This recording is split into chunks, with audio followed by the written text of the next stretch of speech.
नागपूरच्या पाचपावली पोलीस ठाणे हद्दीत एक सिव्हिल कॉन्ट्रॅक्टर असलेल्या फिर्यादीवर आरोपीने विश्वासघात करत 33 लाख रुपयांची फसवणूक केली आहे। आरोपीने बांधकामाचे काम देण्याचे आमिष दाखवून फिर्यादीकडनं मोठी रक्कम उचलली आणि काम न करता त्यांना आर्थिक फसवणूक केली आहे।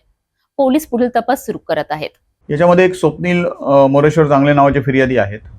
तर त्यांनी पोलीस स्टेशनला तक्रार अर्ज सादर केला होता की विजय मधुकर मेश्राम नावाच्या एका व्यक्तीने त्यांच्याकडून BSNLच्या मोबाईल टॉवरच्या बांधकामासाठी काम मिळवून देतो, आपली दिल्लीमध्ये ओळख आहे किंवा दिल्लीमध्ये आपला BSNL कंपनीमध्ये परिचय आहे आणि आपण तुम्हाला 100 टॉवरचं काम मिळवून देतो असं सांगून त्यांच्याकडून 20 लाख रुपये स्वीकारलेले होते आणि त्याची वर्क ऑर्डर देखील तो काही दिवसांमध्ये स्वप्नील जांगले यांना देणार होता। परंतु वर्क ऑर्डर न आल्यामुळे स्वप्नील जांगले यांनी त्याला वारंवार विचारणा केली की आपल्या वर्क ऑर्डरचं काय झालं।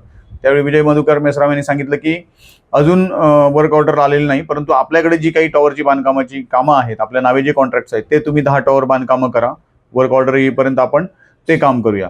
ती देखील बांधकामं कंप्लेनंटने करून दिली, परंतु त्याचे देखील पैसे कंप्लेनंटला दिलेले नाहीत। याच्यामध्ये तक्रार अर्जाची प्रायमरी एन्क्वायरी आम्ही केली होती आणि त्याच्यामध्ये माननीय वरिष्ठ कार्यालयात परवानगीसाठी अर्ज सादर केलेला होता।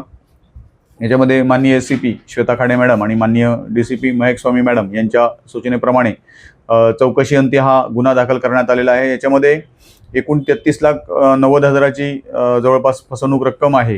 मी आपल्या चॅनलच्या माध्यमातून आवाहन करेन की अशा प्रकारे आणखी कोणत्या व्यक्तींना वेगवेगळी कामं सांगून, जसं की नोकरीला लावतो किंवा बांधकामं मिळवून देतो असं काही कारणं सांगून विजय मधुकर मेश्राम यांनी जर फसवलं असेल किंवा असं काही केलं असेल तर त्यांनी नजीकच्या पोलीस स्टेशनला किंवा पाचपावली पोलीस स्टेशनशी संपर्क करावा।